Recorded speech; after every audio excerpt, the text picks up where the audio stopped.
But now, let's go ahead and jump into that new group, the Young World Order. Now, I'm not even gonna lie to y'all, man. When it comes to this group, I put all my chips into them. All right, man. I ain't got no chips here, but here's my Boruto Funko Pop. I'm putting all of my chips in, man. This group right here, they have everything. They have everything. You got the superstar already in Saquon Sugars.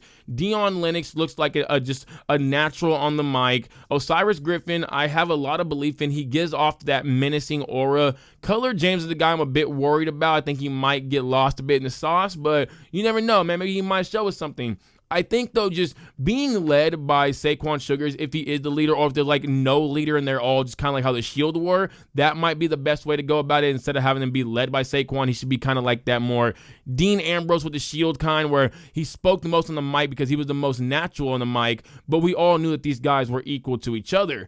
I think if you go that route, then you got to figure out what you're going to do with Osiris Griffin and Dion Lennox, because they can't be the same archetype. I think that's just not going to work at all.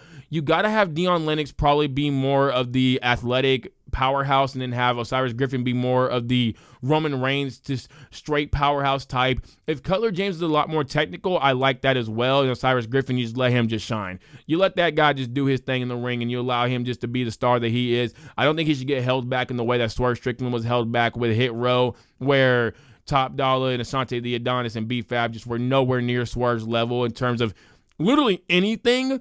I think you should not do that with this group at all. You should allow them to all, you should allow Saquon to shine. You should allow the other guys to try to catch up to Saquon, so that even if the other guys don't catch up and they kind of just become jobbers in the future, you at least still have something with Saquon. You didn't waste him away, because if he becomes a free agent, let me tell you right now, AEW is going to pick that man back up again. I cannot believe AEW don't let that boy go away.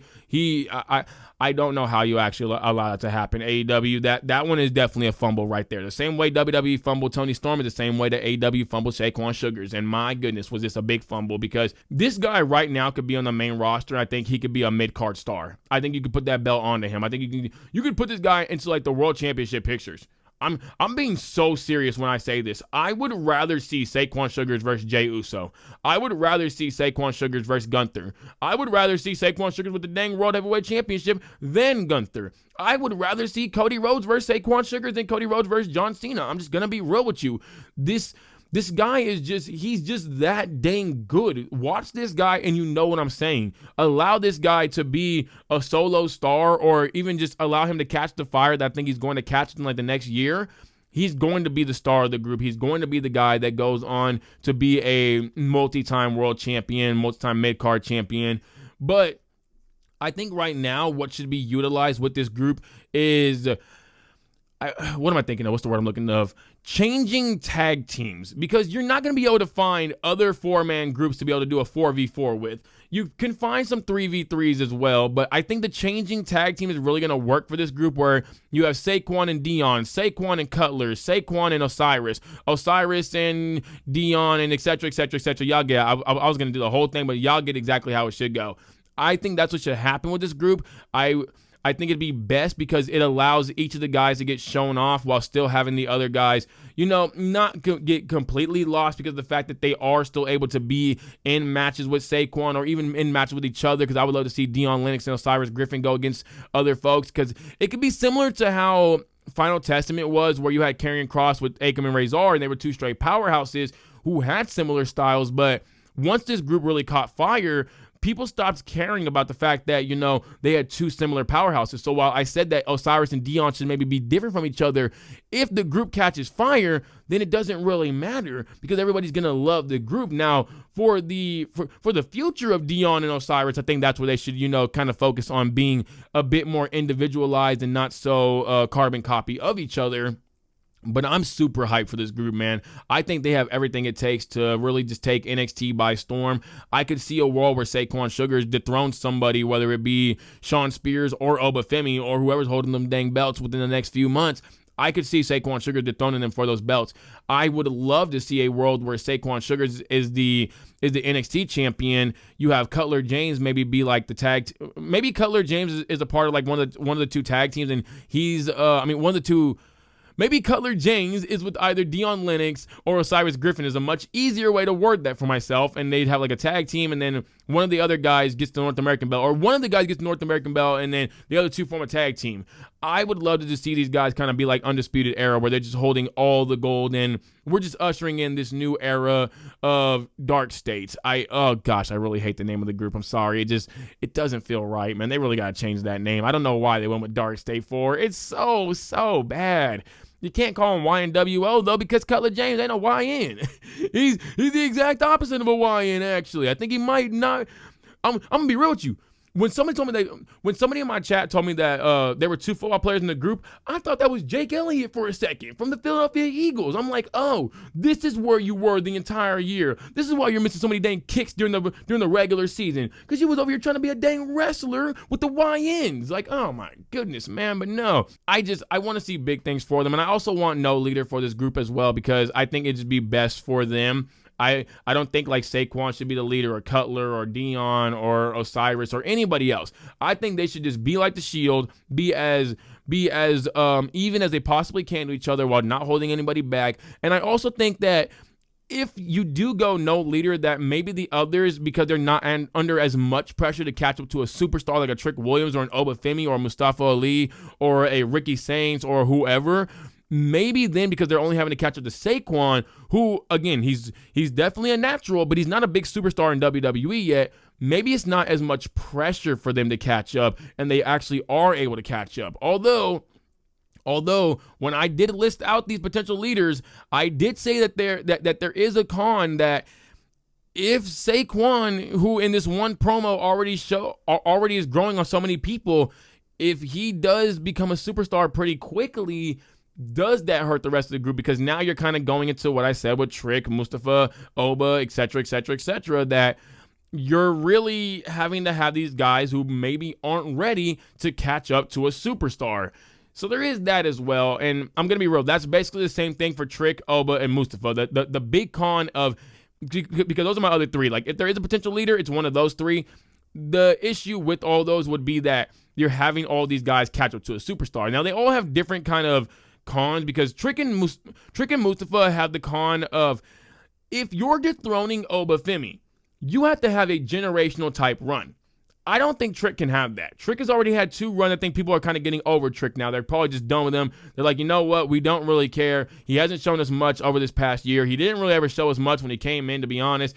And I hate to speak about Trick like that, but it's just, Trick is literally an aura merchant. Like, the way that people say that Jey Uso's an aura merchant, no, Trick is 1000% aura merchant. I have not seen anything from him at all that has just showed me that he is the face of the company. I don't see it. So I think if you go with Mustafa, at least you're going in the direction of somebody that is loved by the WWE fandom, somebody that we all felt should have gotten some kind of singles gold at some point in time, but sadly never did get that singles gold. This could be kind of a retribution in a sense, no pun intended, because he did have retribution. This group would basically be his retribution, but double no pun intended, by the way. But like, maybe you can have him be the first TNA guy to be the NXT champion, and maybe he could have a generational run because of the fact that he hasn't faced any of these guys in NXT, so he could have a really big feud with them. I think the only problem for anybody really that's leading this group is, where are your faces in NXT? Who are your faces? Oba, is he a face? I don't know. Trick, is he a face? I don't know. Javon Evans, face, yes. Ethan Page, no. Tony D'Angelo, I don't think he's even a big enough name. I think he's also kind of just, he's probably also falling within that Trick realm of people are just kind of over Tony D'Angelo. I still like Tony D. I think he's actually really dang good. I would love to see what he could do with the family. I think the family should have always also probably been used a lot better and, you know, looked more like a dang Italian mob sort of things. That's the vibe you were going with, but you didn't really go with that because you got a bunch of guys in like just streetwear and all that stuff, so it's really, really just odd fitting with the group, but there's just no other faces. There's none. So it's like, what is Mustafa, like, who does he face? Are you going to potentially bring Austin Theory down there, turn him into a face, and have him go against Mustafa? I mean, sure, but no, you're not doing that. There's literally nobody for this guy to face. I think the best way to go about it would be going with Obafemi, because then you could at least have him have like this whole, the ruler of NXT gimmick get expanded on a lot more. Get expanded upon a lot more, because of the fact that now he's really ruling NXT. He's having his hounds of justice, in a sense, go after all the NXT locker room and just taking everybody out, which is why I really wish they had a woman in the group, because then it would be even cooler, because she could go after a lot of the women in the group as well. But I think this would be the best way to go about it. The only issue is you're having Obafemi go on a year-long run potentially again, and he's already had a year-long run and dominated all the dang wrestlers in the NXT locker room. So could this run potentially be stale? I think there's always that case to make, that this could be a really stale run because he has nobody to face. NXT is in dire need of faces, man. They need some faces that are big names, or at least big enough names. Like, they've been signing all these big name women.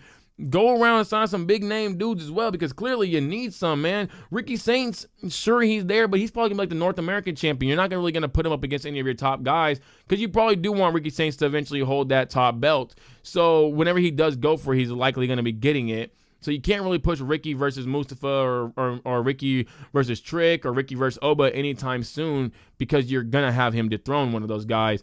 I think if you do have Ricky dethrone somebody, it probably should be Mustafa, though, not Oba, because we can't have Oba lose to two guys that are way smaller than him now, back to back, in terms of his championships getting dethroned. So yeah, I would go with Oba. I don't really like it with Oba, though, because of the fact that it just doesn't feel the most right. Because if Obafemi's the leader of this group and they help him out to stand deliver, and it is Obafemi versus Trick Williams, are we basically making Obafemi look soft in the sense that he needs help to beat Trick Williams of all people? Like, when CM Punk had the Shield for a minute, it was because he was a much smaller guy that it didn't hurt him at all. He was going against the likes of Ryback, John Cena, Big Show, Sheamus.